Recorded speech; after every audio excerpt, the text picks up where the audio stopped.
কখনো কখনো জীবনে এমন সময় আসে যখন নিজের মানুষগুলোকেও অপরিচিত মনে হয়, যাদের জন্য তুমি নিজের ঘুম, নিজের শান্তি, নিজের হাসি পর্যন্ত ত্যাগ করেছিলে, একদিন তারাই তোমার কষ্টকে নাটক বলে উড়িয়ে দেয়। এটাই পৃথিবী। এখানে অনুভূতির দাম নেই, স্বার্থের দাম বেশি। মানুষ তোমাকে তখনই সম্মান করবে যখন তোমার পকেট ভরা থাকবে। তুমি কতটা ভালো মানুষ সেটা কেউ মনে রাখবে না, কিন্তু তুমি কতটা কাজে লাগো সেটা সবাই হিসাব করে রাখবে। পৃথিবীতে সবচেয়ে কষ্টের বিষয় হলো নিজের কষ্ট লুকিয়ে হাসতে শেখা। কারণ মানুষ কান্না দেখে, সহানুভূতি কম, দুর্বলতা বেশি খোঁজে। তাই জীবন তোমাকে যতই ভাঙুক, নিজেকে কখনো দুর্বল ভাববে না। ভাঙা মানুষগুলোই একদিন সবচেয়ে শক্ত হয়ে দাঁড়ায়। মনে রেখো, সবাই তোমার পাশে থাকার অভিনয় করবে, কিন্তু অন্ধকার সময়ে বোঝা যায় কার হাত সত্যি তোমার হাতটা ধরে রাখে। অনেক মানুষ তোমার সাফল্যের গল্প শুনতে চাইবে, কিন্তু ব্যর্থতার সময় কেউ পাশে থাকতে চাইবে না। জীবনে কাউকে হারানোর ভয় পেও না, কারণ যে সত্যিই তোমার, সে হাজার ভুল বোঝাবুঝির পরেও তোমার পাশেই থাকবে। আর যে চলে যাওয়ার, তাকে ধরে রাখার জন্য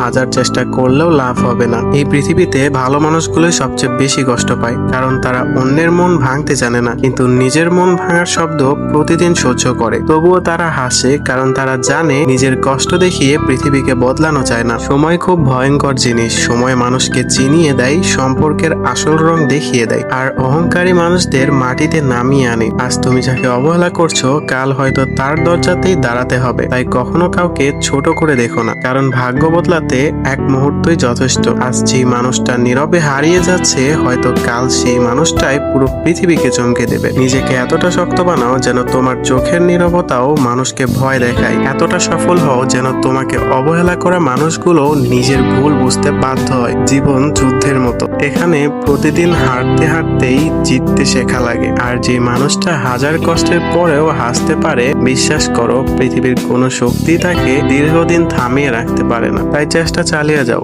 কারণ হয়তোবা সফলতা তোমার অনেক কাছে।